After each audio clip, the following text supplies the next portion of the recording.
Hi everybody, welcome back to the channel. In today's video I'm going to be continuing my journey into George Carlin with his video Saving the Planet. If you want to check out the journey I've taken so far, make sure you click on the link above my head, wherever that may be. And if you guys are interested in taking the rest of this journey with me, make sure you hit this subscribe button and you'll be the first to know when the next videos are out. So let's get going with this video. I'm not one of these people who's worried about everything.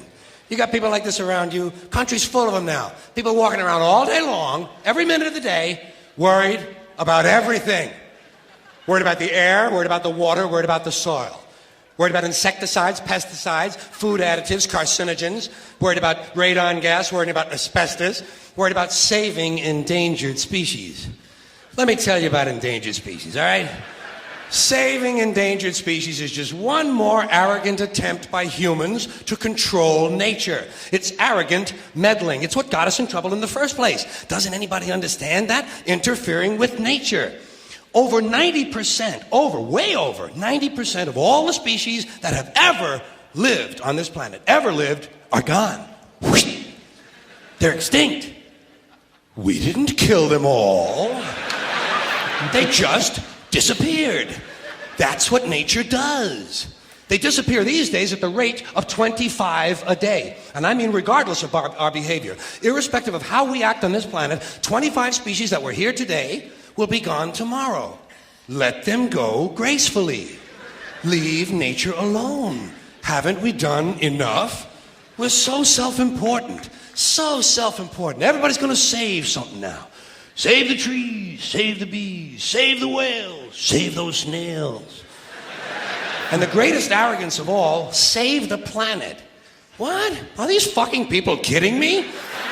Save the planet? We don't even know how to take care of ourselves yet. We haven't learned how to care for one another. We're gonna save the fucking planet? I'm getting tired of that shit. Tired. I'm tired of fucking Earth Day. I'm tired of these self-righteous environmentalists, these white bourgeois liberals who think the only thing wrong with this country is there aren't enough bicycle paths. People trying to make the world safe for their Volvos. Besides, environmentalists don't give a shit about the planet. They don't care about the planet. Not in the abstract, they don't. Not in the abstract, they don't. You know what they're interested in? A clean place to live.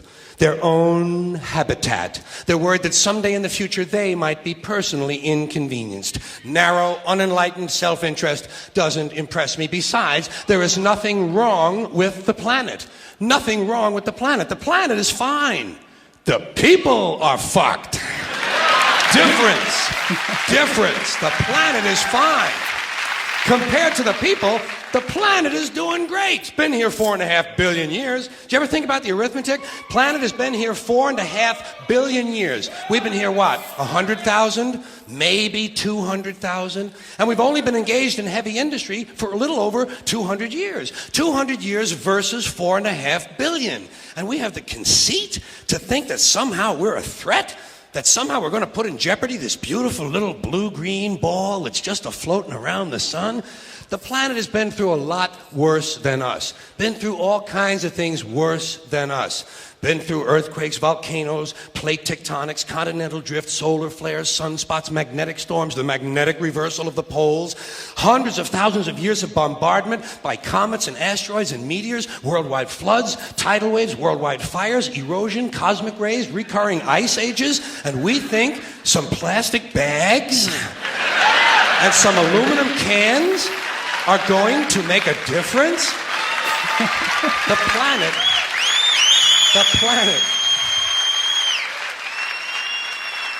planet isn't going anywhere. We are. We're going away. Pack your shit, folks. We're going away. And we won't leave much of a trace either. Thank God for that. Maybe a little styrofoam. Maybe. Little styrofoam. Planet will be here and we'll be long gone. Just another failed mutation. Just another closed-end biological mistake. An evolutionary cul-de-sac.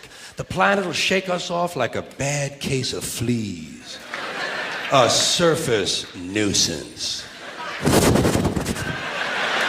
You want to know how the planet's doing? Ask those people at Pompeii who are frozen into position from volcanic ash how the planet's doing. Want to know if the planet's all right? Ask those people in Mexico City or Armenia or 100 other places buried under thousands of tons of earthquake rubble if they feel like a threat to the planet this week. How about those people in Kilauea, Hawaii, who build their homes right next to an active volcano and then wonder why they have lava in the living room? The planet will be here for a long, long, long time after we're gone, and it will heal itself, it will cleanse itself, because that's what it does. It's a self-correcting system. The air and the water will recover, the earth will be renewed, and if it's true that plastic is not degradable, well, the planet will simply incorporate plastic into a new paradigm, the earth plus plastic. The earth doesn't share our prejudice towards plastic. Plastic came out of the earth. The earth probably sees plastic as just another one of its children. Could be the only reason the earth allowed us to be spawned from it in the first place. It wanted plastic for itself. Didn't know how to make it. Needed us. Could be the answer to our age-old philosophical question, why are we here? Plastic. Assholes.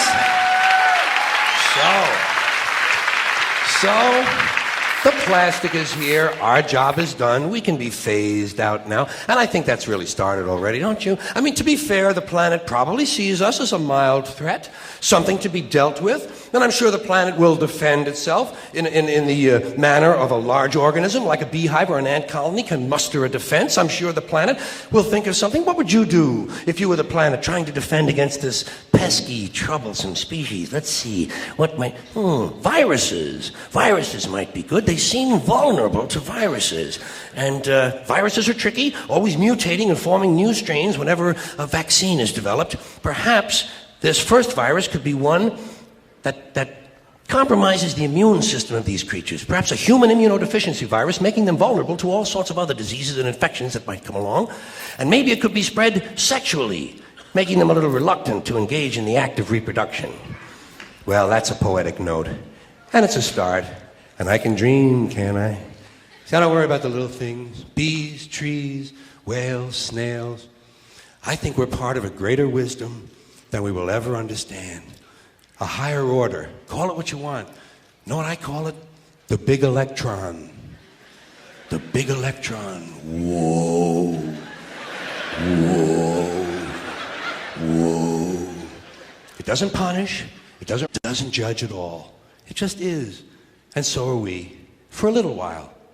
Thanks for being here with me for a little while tonight. Thank you. Thank you very much. Thank you.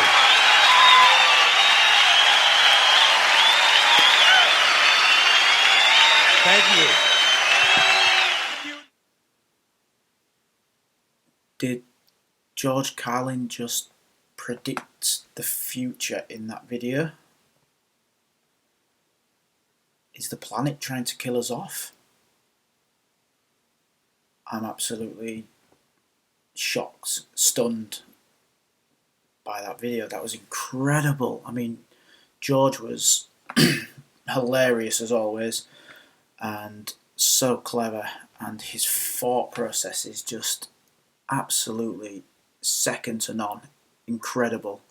But I am absolutely blown away by that video.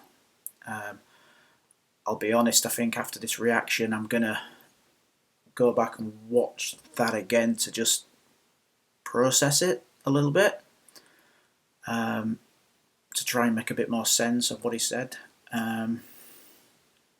Incredible, absolutely incredible. I can't wait for the next video now.